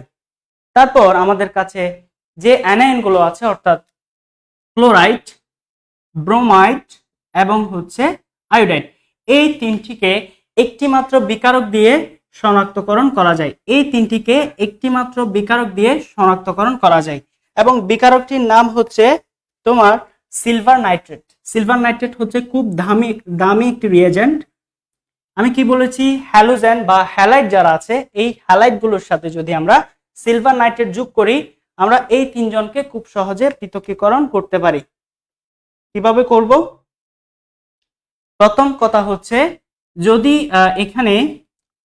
এখানে ক্লোরাইড আয়ন উপস্থিত থাকে, তাহলে কি হবে, ক্লোরাইড আয়ন, সিলভার নাইট্রেট এবং ক্লোরাইড আয়ন, এখান থেকে আমরা পাবো হচ্ছে সাদা বর্ণের অদক্ষেপ, সাদা অদক্ষেপ আমরা পাবো। এই সাদা অদক্ষেপটি অ্যামোনিয়া সলিউশনে বা অ্যামোনিয়াম হাইড্রোক্সাইডে দ্রবণীয়। অর্থাৎ তুমি যে অদক্ষেপটি দেখতে পাবা, খুবই ঘোলা একটি সাদা অদক্ষেপ দেখতে পাবা। এই অদক্ষেপে যদি তুমি অ্যামোনিয়াম হাইড্রোক্সাইড যদি যোগ করো তাহলে তুমি দেখতে পাবা সাদা অদক্ষেপটি অদৃশ্য হয়ে গেছে এবং এটি খুব দ্রুত সম্পন্ন হয়। ঠিক আছে, তাহলে এইভাবে আমরা ক্লোরাইড আয়ন শনাক্তকরণ করতে পারি। এই পর্যায়ে আমরা যদি দেখি ব্রোমাইড আয়ন কিভাবে শনাক্তকরণ করব। আমি বলেছি ক্লোরাইড, ব্রোমাইড, আয়োডাইড তিনজনকে আমরা সিলভার নাইট্রেট দিয়ে খুব সহজে শনাক্তকরণ করতে পারি। এই শনাক্তকরণের জন্য আমরা পুনরায় সিলভার নাইট্রেট ব্যবহার করব। সিলভার নাইট্রেট ব্যবহার করার ফলে আমরা এখানে হালকা হলুদ বর্ণের একটি অদক্ষেপ দেখতে পাবো, হালকা হলুদ বর্ণ। এই হালকা হলুদ বর্ণের অদক্ষেপ কিন্তু অ্যামোনিয়াম হাইড্রোক্সাইড দ্রবণে আংশিক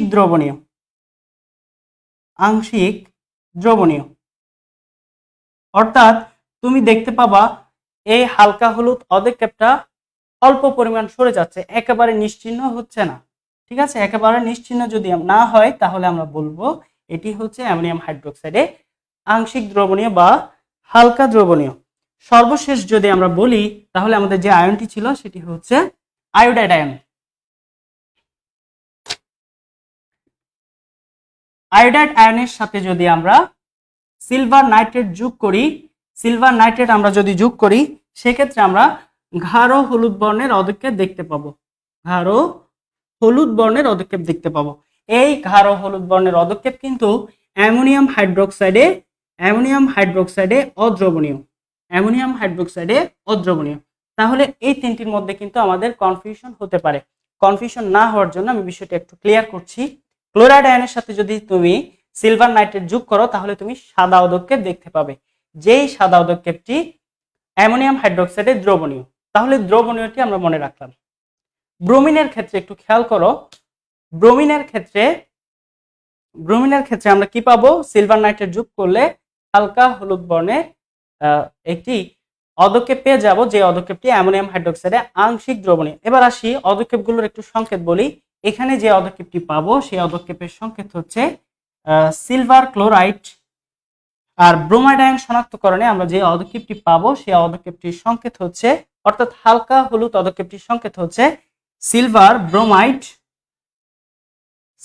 ব্রোমাইড এবং গাঢ় হলুদ অদক্ষেপটির ক্ষেত্রে আমরা পাবো হচ্ছে সিলভার আয়োডাইড। তাহলে যদি এবার আসে আমাদের প্রশ্নগুলো অন্যভাবে আসতে পারে, এভাবে শনাক্তকরণ হিসেবে না এসে অন্যভাবে আসতে পারে। এভাবে আমি বলতে পারি, ধরো তোমাকে প্রশ্ন করা হলো সিলভার আয়োডাইডের বর্ণ কেমন, সিলভার আয়োডাইডের অদক্ষেপের বর্ণ কেমন, তাহলে তখন তোমাদের বলতে হবে সিলভার আয়োডাইড অদক্ষেপের বর্ণ হচ্ছে গাঢ় হলুদ। দেখো প্রশ্ন ছিল আয়ন শনাক্তকরণ, কিন্তু প্রশ্নটি আসলো কিভাবে? অদক্ষেপের বর্ণ কেমন, এবং এই জাতীয় প্রশ্ন কিন্তু এসেছিল। আমি একটু লিখে ফেলি, আমি সবগুলোকে একসাথে রিপ্রেজেন্ট করার জন্য আমি এক্স দিয়ে লিখলাম। এক্স অদক্ষেপটির বর্ণ কেমন বা কোন কালারের বর্ণ প্রদর্শন করতে পারে। ঠিক আছে, তাহলে এইভাবে প্রশ্নগুলো আসতে পারে। এবং আজকে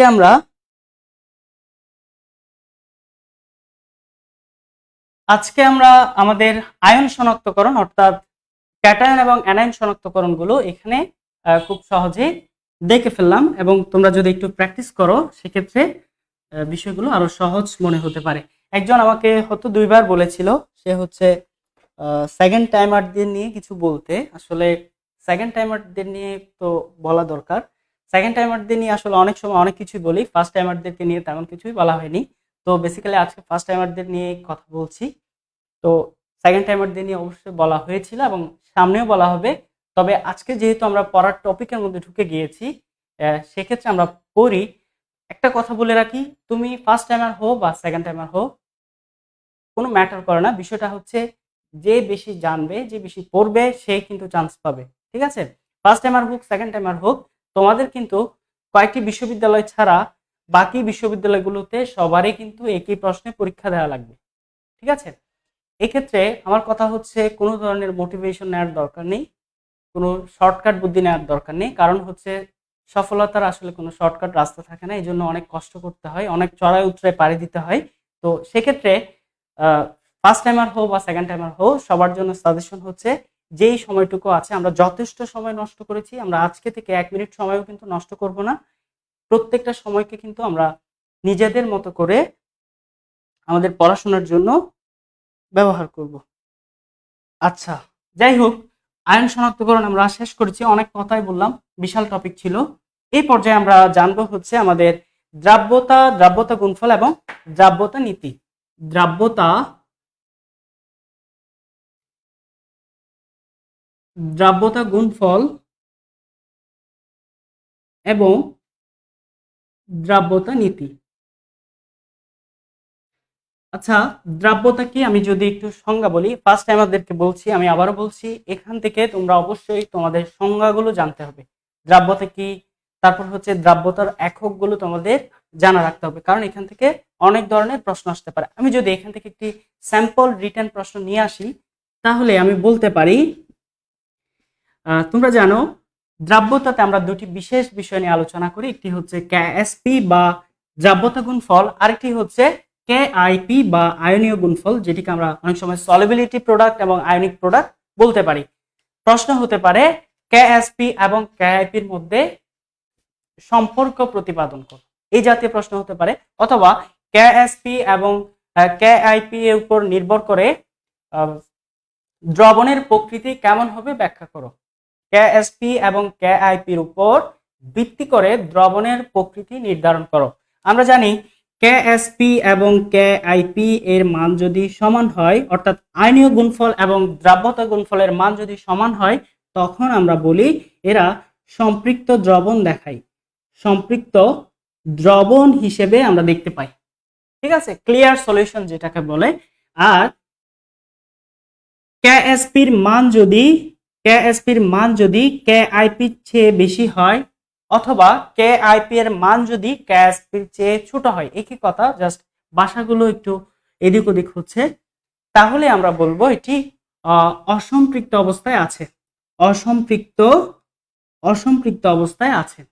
আর যদি কেআইপি কিংবা আয়নিক প্রোডাক্টের মান যদি দ্রাব্যতা গুণফল কিংবা সলিবিলিটি প্রোডাক্টের চেয়ে বেশি হয়, তখন আমরা বলবো অতিপৃক্ত বা অধক্ষিপ্ত অবস্থা, অতিপৃক্ত বা অধক্ষিপ্ত অবস্থা,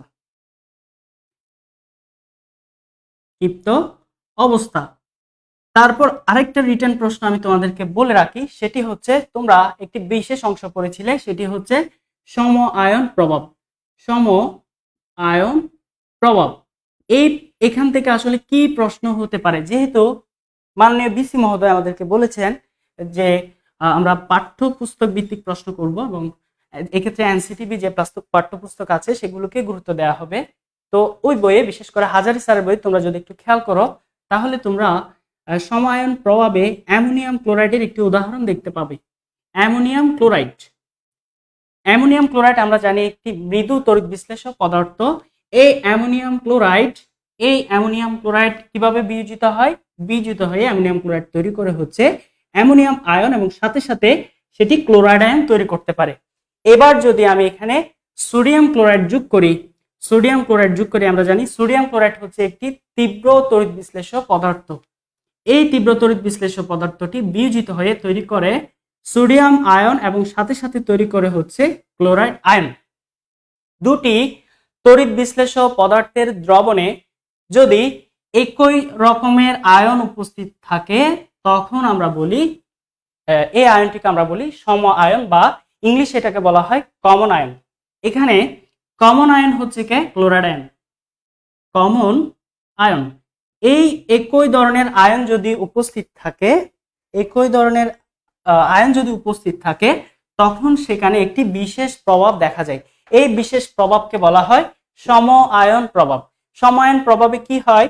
সমায়ন প্রভাবে একটি মৃদু তড়িৎ বিশ্লেষক পদার্থের দ্রবণে যদি একটি তীব্র তড়িৎ বিশ্লেষক পদার্থের দ্রবণ যোগ করা হয়, সেক্ষেত্রে মৃদু তড়িৎ বিশ্লেষক পদার্থটির বিয়োজন মাত্রা হ্রাস পায়। বিয়োজন মাত্রা হ্রাস পায়, হ্রাস পায়। তাহলে প্রশ্নটা তোমাকে এভাবে করতে পারে, যেহেতু এখন রিটেন প্রশ্ন অনেক বেশি আসবে, প্রশ্নটা এভাবে করতে পারে, অ্যামোনিয়াম ক্লোরাইডের জলীয় দ্রবণে যদি সোডিয়াম ক্লোরাইড যোগ করা হয় অ্যামোনিয়াম ক্লোরাইডের বিয়োজন মাত্রা কি বৃদ্ধি পায় নাকি হ্রাস পায়, অথবা যদি অ্যামোনিয়াম ক্লোরাইডের বিয়োজন মাত্রা হ্রাস পায় তবে কেন হ্রাস পায়। তখন আমরা এক লাইনে সমায়ন প্রভাবটি বলবো এবং দ্বিতীয় লাইনে এখানে সংক্ষিপ্ত আকারে, খুবই সংক্ষিপ্ত আকারে একটা ব্যাখ্যা দাঁড় করাবো। তাহলে হচ্ছে আমাদের রিটেন পার্টটি কভার হয়ে যায় এবং এই জাতীয় প্রশ্নগুলো তোমরা কিন্তু টেস্ট পেপারে অহরহ দেখতে পাবে। আচ্ছা, তাহলে এবার আসি এখান থেকে আরো অনেকগুলো কথা বলতে হয়। যেহেতু দ্রাব্যতা নির্ণয়ের জন্য একেবারে প্রাইমারি লেভেলের যে সূত্র সেটি হচ্ছে, আমরা জানি দ্রাব্যতা বা সলিবিলিটিকে আমরা এস দিয়ে প্রকাশ করতে পারি। Solubility S is equal to হচ্ছে small m divided by capital M minus small m into 100 এভাবে কিন্তু আমরা আমাদের দ্রাব্যতা নির্ণয় করে থাকি। আচ্ছা, এবার আসি এই রাশিগুলোর সাথে একটু পরিচয় করাই। আমরা দ্রাব্যতা সাধারণত নির্ণয় করি হচ্ছে দ্রবণের জন্য। এটি যদি হয় একটি দ্রবণ, আমরা জানি দ্রবণের দুটি অংশ থাকে, একটি হচ্ছে দ্রব যেটি পরিমাণে কম থাকে, আমরা কখনোই বলবো না কঠিন পদার্থটি দ্রব কিংবা তরল পদার্থটি দ্রাবক। এই জাতীয় যদি কনসেপ্ট কারো মাথায় থাকে প্লিজ সেটা এখনই জেনে ফেলো। তোমরা সহজ কথাটি মনে রাখতে পারো, সেটি হচ্ছে দ্রব যেটি পরিমাণে কম থাকবে, আর দ্রাবক হচ্ছে যেটি পরিমাণে বেশি থাকবে। দ্রব এবং দ্রাবক কথাটি বলতে গিয়ে আমার মাথায় একটি প্রশ্ন চলে আসলো। যেমন আমরা জানি হচ্ছে বায়ু একটি দ্রবণ, তোমরা কি জানো? মজার বিষয় হচ্ছে বায়ু একটি দ্রবণ। বায়ু একটি দ্রবণ কেন দ্রবণ? কারণ বায়ুতে অনেকগুলো গ্যাসীয় উপাদান মিশ্রিত অবস্থায় থাকে এবং হোমোজেনাস বা এটাকে যদি কি বলে জানি না আমি, হোমোজেনাস যদি একটা মিক্সচার তৈরি করা হয় সেক্ষেত্রে আমরা বলতে পারি বায়ু হচ্ছে একটি দ্রবণ। বায়ুতে যদি বলা হয় বায়ু একটি দ্রবণ, এখানে দ্রাবক হবে যেটি বেশি পরিমাণে থাকে। বায়ুতে সবচেয়ে বেশি কে থাকে? নাইট্রোজেন থাকে, আমরা জানি, যেটির সংযুক্তি হচ্ছে 78%। বায়ুতে 78% নাইট্রোজেন থাকার কারণে আমরা বলবো নাইট্রোজেন হচ্ছে একটি দ্রাবক যখন দ্রবণটি হয় বায়ু। এই প্রশ্নটি কিন্তু বিশ্ববিদ্যালয় ভর্তি পরীক্ষায় এসেছিল, ঠিক আছে? আমরা ভুল করব না, আমরা দ্রবণ মানে সবসময় তরল মনে রাখবো না। যেমন ইস্পাতও কিন্তু একটি দ্রবণ হতে পারে, কঠিন এবং কঠিন পদার্থের দ্রবণ। অনেক রকমের দ্রবণ আছে, তবে আমরা যেহেতু এখন দ্রাব্যতা নিয়ে কথা বলছি, আমরা সাধারণত কঠিন এবং তরল দ্রবণ নিয়েই কথা বলছি। আচ্ছা, এবার আসি এখানে যে দ্রব আছে, দ্রবের ভর হচ্ছে স্মল m, দ্রবণের ভর হচ্ছে ক্যাপিটাল M। তাহলে দ্রাবকের ভর কত? দ্রাবকের ভর হবে টোটাল দ্রবণের ভর থেকে যদি আমরা দ্রবের ভরটাকে মাইনাস করে দিই সেক্ষেত্রে আমরা দ্রাবকের ভরটা পেয়ে যাই। তাহলে সূত্রটা গিয়ে কি দাঁড়ালো? সূত্রটা দাঁড়ালো হচ্ছে স্মল m ফর হচ্ছে দ্রবের ভর ডিভাইডেড বাই দ্রাবকের ভর ইন্টু 100।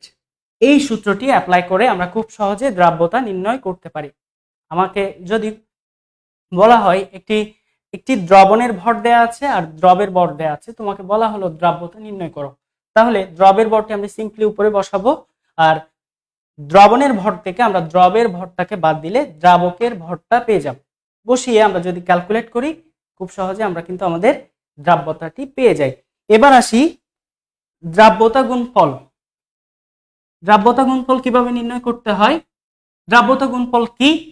ধরো এটি হচ্ছে একটি দ্রবণ। কিসের দ্রবণ? আমি ধরে নিলাম এটি হচ্ছে, ধরো কপার সালফেটের একটি দ্রবণ, কপার সালফেট। আমরা জানি এটি হচ্ছে একটি তড়িৎ বিশ্লেষ্য পদার্থ।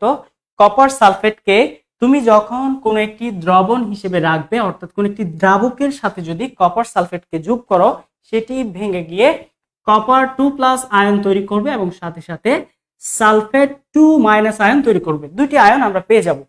এই দ্রবণে দুটি আয়নের আলাদা আলাদা ঘনমাত্রা থাকবে। ঘনমাত্রাকে কিভাবে প্রকাশ করা হয়, এই যে দেখো, কপার 2+ এর ঘনমাত্রা থার্ড ব্র্যাকেটে যদি আমরা আয়নটাকে লিখে ফেলি, এটা দিয়ে বোঝানো হয় হচ্ছে তার ঘনমাত্রা ইনটু সালফেট আয়নের ঘনমাত্রা, ইনটু সালফেট আয়নের ঘনমাত্রা, অর্থাৎ দ্রবণে উপস্থিত আয়ন সমূহের ঘনমাত্রার গুণফলকে, ক্যাটায়ন এবং অ্যানায়নের ঘনমাত্রার গুণফলকে আমরা বলবো কেআইপি বা আয়নীয় গুণফল, অর্থাৎ আয়ন সমূহের যে গুণফল সেটিকে আমরা বলবো হচ্ছে আয়নীয় গুণফল। তবে একটি বিশেষ শর্তে,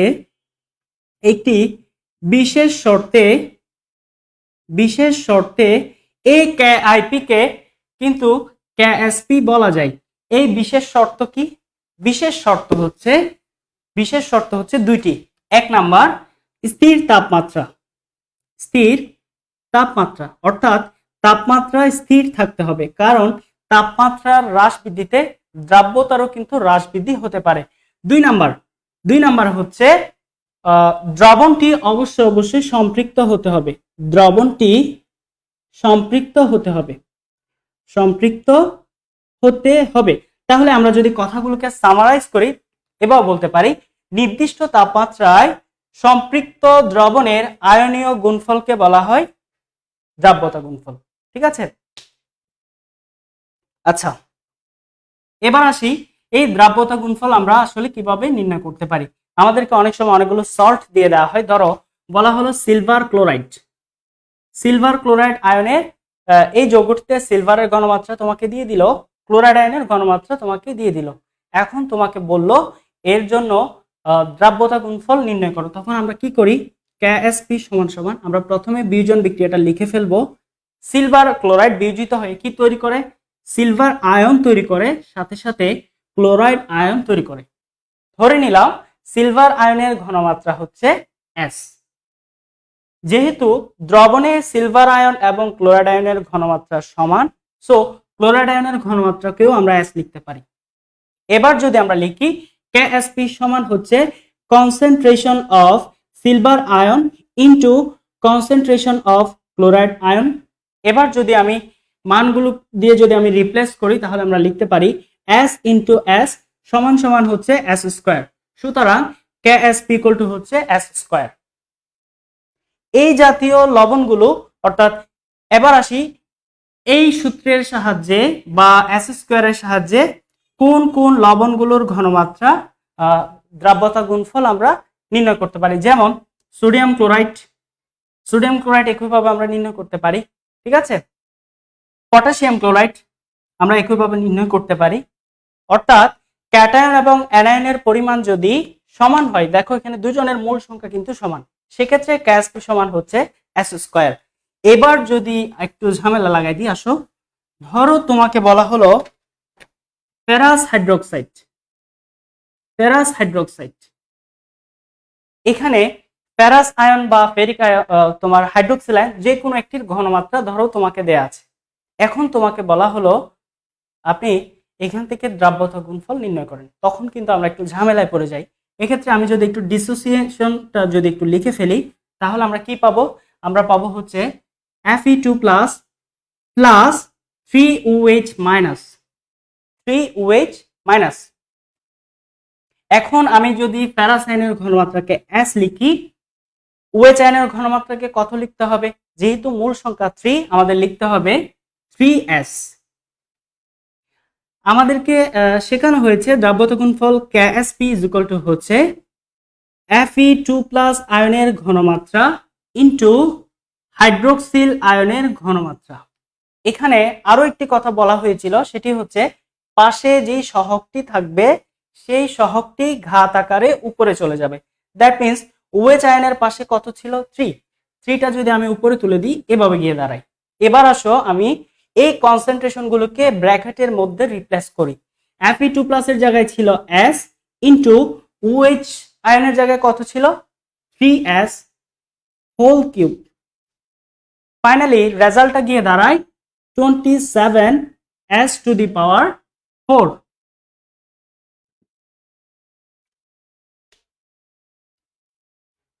27s⁴। দেখো এই বিষয়গুলো নির্ণয় করা আমাদের জন্য অনেকটা সময় সাপেক্ষ হচ্ছে, আমাদের ডিসোসিয়েশন লিখতে হচ্ছে, তারপর আমাদের ঘনমাত্রাগুলো বসাতে হচ্ছে, অনেক কিছু করতে হচ্ছে। কিন্তু এই কাজগুলো না করে আমরা কিন্তু খুব সিম্পলি ম্যাথগুলো সলভ করতে পারি। কিভাবে করা যায় একটু দেখো। আমি 3-4টা ক্যাটাগরি লিখবো। ক্যাটাগরি 1, ক্যাটাগরি 1-এ আমরা দেখব এবি টাইপের যে লবণগুলো আছে, এবি টাইপের জন্য আমরা মনে রাখবো KSP হচ্ছে S²। এবি টাইপের মানে অর্থাৎ সোডিয়াম ক্লোরাইড, পটাশিয়াম ক্লোরাইড, এই লবণগুলোকে আমরা বলবো এবি টাইপের লবণ। 2 নাম্বার, যদি AB2 টাইপের হয়, AB2 টাইপের জন্য মনে রাখতে হবে KSP সমান হচ্ছে 4s³। 4s³। এবি টাইপের কে আছে, ধরো MgCl2, ম্যাগনেসিয়াম ক্লোরাইড। এখানে এ দিয়ে আমি বুঝিয়েছি একটা মাত্র ম্যাগনেসিয়াম আছে, B2 দিয়ে আমি বুঝিয়েছি 2টা ক্লোরাইড আছে। অনুরূপভাবে এখানে হতে পারে ম্যাগনেসিয়াম ব্রোমাইড, ঠিক আছে, অথবা সেটি হতে পারে বেরিলিয়াম